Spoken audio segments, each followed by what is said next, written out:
Good evening, I'm Luqman Hariz and you are watching Market Talk.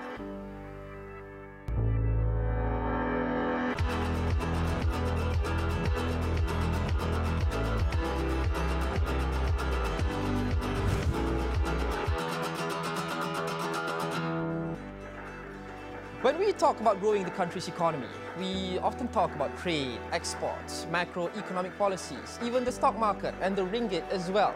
But a lot of us seldom talk about human capital and talent development. This particular aspect is key to growing the economy moving forward, especially in our quest to become an advanced, high-income, knowledge-driven digital economy. The country has a goal to achieve a 35% skilled workforce by the year 2020, and plans are being laid out to ensure that our local talents and our workforce in general are well equipped to not just ride this wave of the fourth industrial revolution, but also to thrive on it. But are our local talents ready and up to the mark to achieve this? What are the challenges ahead? With me to discuss this further is Shareen Shariza Abdul Ghani. She's the CEO of Talentcorp. Shareen, welcome to Market Talk. Thank you, Luqman. First of all, can you elaborate a bit about the state of our workforce in the present day and the quality of the talents in this country right now? Sure. Thank you for the opportunity. I think when we look at the talent landscape for the country, we have a very, very diverse talent mix, and about close to 40% are young talent, so 15 to 24 years old. So we have obviously a youngish population and young talent that's coming into the workforce. We have a very healthy sort of mid-level talent, and we have also very senior people who are in our companies and in our industries. So if you look at the country and the talent mix, I think we have a good foundation. We have capitalized and moved into bringing our talent to more higher skill and plugging into certain key sectors that's fueling the growth of our economy.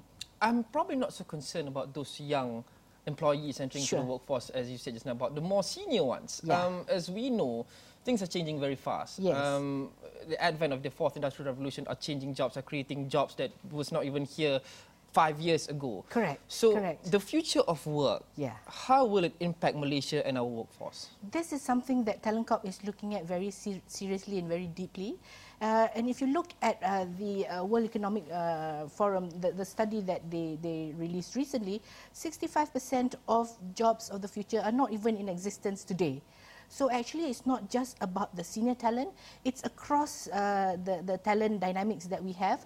How do we then prepare them to have the right kind of skills, the right kind of expertise, and rightly, as you said, to actually then embrace the Industrial Revolution 4.0 and really look at new jobs and new professions.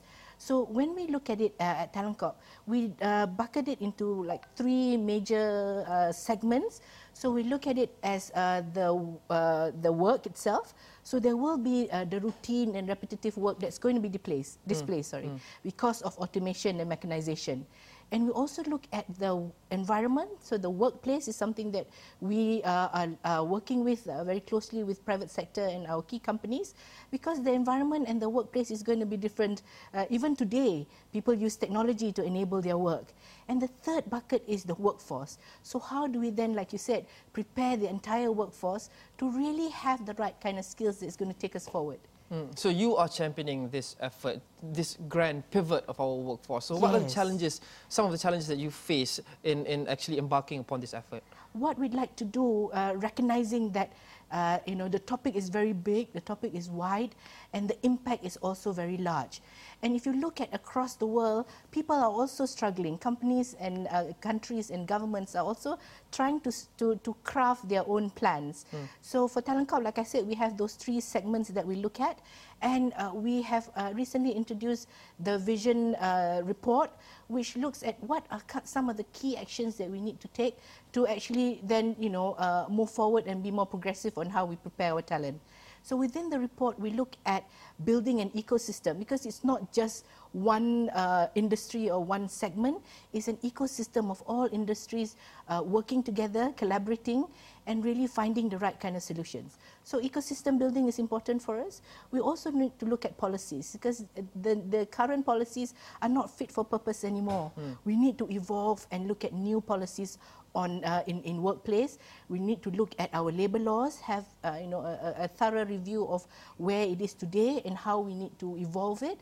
We also look at collaborating with different agencies and different partners, with industry players as well.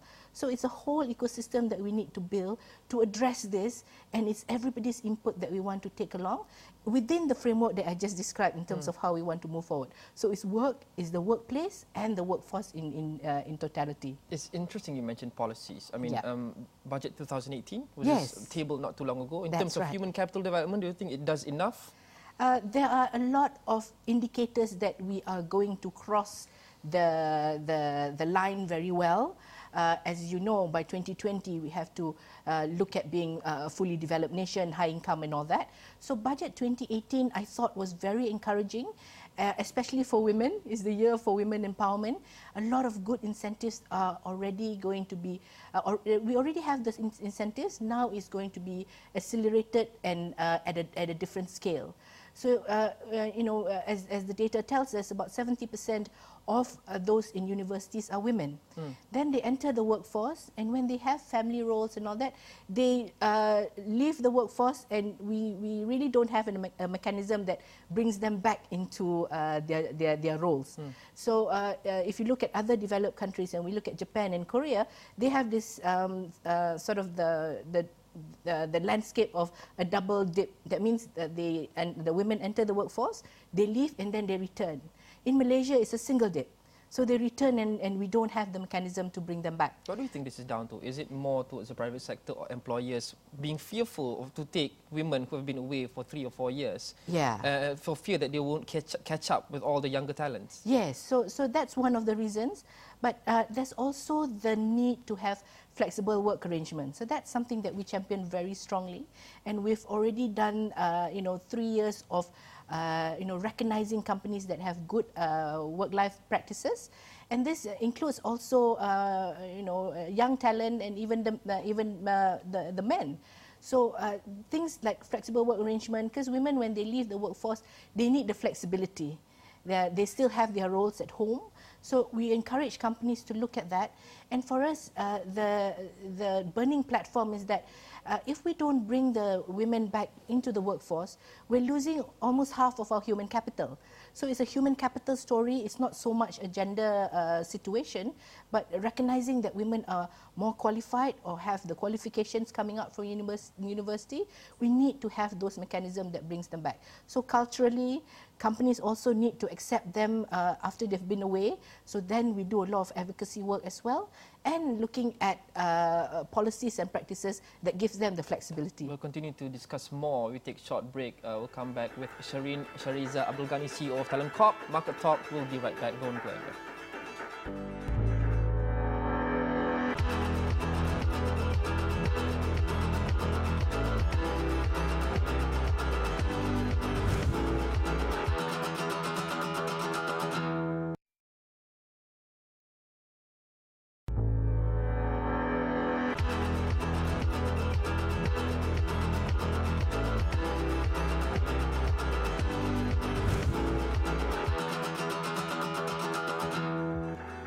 Welcome back to Market Talk. I've been speaking to Shareen Shariza Abdul Ghani, CEO of Talentcorp, on the human capital development landscape in Malaysia. Now, Shareen, before the break, we talked about one of the most common human capital problems, which is women giving birth and wanting to pay more attention to their kids, exiting the workforce, wanting to come back after a few years, but just can't.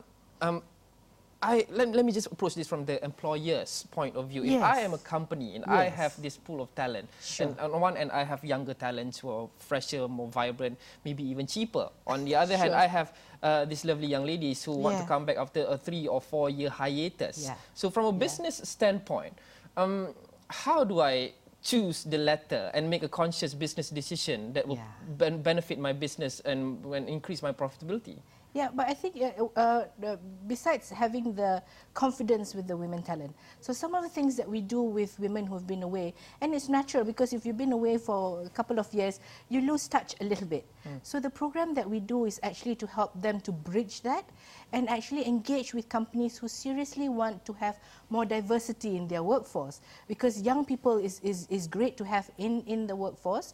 We also have women, and you also have different types of, you know, ethnicity and gender. So we approach it with companies in terms of looking at a more diverse workforce, and women bring a different perspective to decision making. They're perhaps more detailed, or they look at things in a different way. So, and companies who recognize that, beyond looking at just the women and their qualification, they recognize that the women at the table actually brings a lot of value. So what we do is we work very closely with the companies. We have a database of about 300 women who are highly qualified and ready to get into the workforce. And we look at what the demand is. So it's about demand and supply. We have the supply. We understand the talent mix within the women in our database. And we work with companies to see what are the skill sets that you require. And then we do a little bit of the matching, because that helps. There is an entity that is working on behalf of the women talent, and also looking at for the interests of the companies. So that becomes a better sort of conversation when companies think about women talent. All right, I want to zoom back out again. Return to the bigger picture of the challenge of equipping our workforce for Industrial Revolution 4.0 and to achieve our goal by 2020 as well. So quite simply, what is lacking in our current workforce? I do think that we already come from a strong position. If you look at the talent mix in the country, young talent or even women and people in senior position, technically we're very sound, right? So our education system is strong. We're producing good talent. Where perhaps we need to actually close the gap is looking at the skill sets that is Industry Revolution 4.0 ready. So that's perhaps the bit that needs a lot more attention. So that's more in terms of problem-solving skills, analytical thinking, the ability to analyze data and information and make decisions based on sound facts. So those kind of competency is something that we need to work very closely with and sort of close that gap. Because technically, like I said, they're already sound. Now we look at that, because the problems of the future is going to be complex. You've got to be able to look at it in a larger, more interconnected way. So the very sophisticated problem-solving skills that looks at systemic issues is something that we need to build on. Yeah, that's probably something that we also need to instill from a very granular level, even from the schools and education modules. Are we doing that, or are we doing that fast enough? We need to do that fast enough. Are we? We are doing that already. There are already some programs that are being introduced in schools. For example, if you look at IR 4.0, coding and data analytics is going to drive the new industry, right? So coding are being taught in school now. The question is, how do we accelerate it? How do we scale it? So then we need to work very closely with Ministry of Education, other partners like MDEC, who's driving the digital economy, to really bring it down, like you said, to the granular level, to the children in school, so that then they are equipped and ready. So where does Talentcorp come in all of this? What's your role in preparing Malaysia for the so-called future of work? I take you back to the point that I made earlier in terms of building the ecosystem. We don't profess to be doing it alone or that we have all the answers. But where we work very closely with other government agencies, very closely with private sector, with academia is an important component in our work, and we build the ecosystem and have a very coherent plan on what are the key things that we need to do. So we have to sort of chunk it into phases where we do things that of immediate need, and then we build into the next phase where we look at the bit slightly longer term. So the low-hanging fruit is something that we need to work with very closely. And we're part of the task force that's already being rolled out in government to look at these issues. So under the task force, there are 4 ministries. Ministry of Higher Education is there, Ministry of Human Resource, International Trade, and also the EPU. So as a central unit, we work very closely together, and that's the way of future. Government needs to also collaborate between the different ministries and really work at solutioning. Yeah. You also recently championed something called Talent Compact 4.0. What is that? Tell us about that. Yes. Oh, we're very excited about Talent Compact. What we like to do with Talent Compact is actually, now that we've convened, 10 very highly qualified individuals in the country, and the purpose of Talent Compact is to actually look at the industry input on how we design policies, because we felt that industry has got a role, obviously, and there wasn't a platform for them to come on board and give us advice. So Talent Compact is an advisory sort of panel for Talentcorp from the industry that tells us, look, these are the trends, these are the kind of human capital that I need, this is the kind of demand that I'm predicting. So then we work together, and we intentionally call it Talent Compact, because the word compact means we promise. We promise each other that we're going to do something solid together, and we want that to be the platform where we rally around the solutions, and then we look at implementing these solutions and really measure ourselves against what we promise. All right, we'll come back to you. We'll have to take another short break, Shareen. Shareen Shariza Abdul Ghani, CEO of Talentcorp. We'll return with Market Talk. We'll take a short break. Don't go anywhere.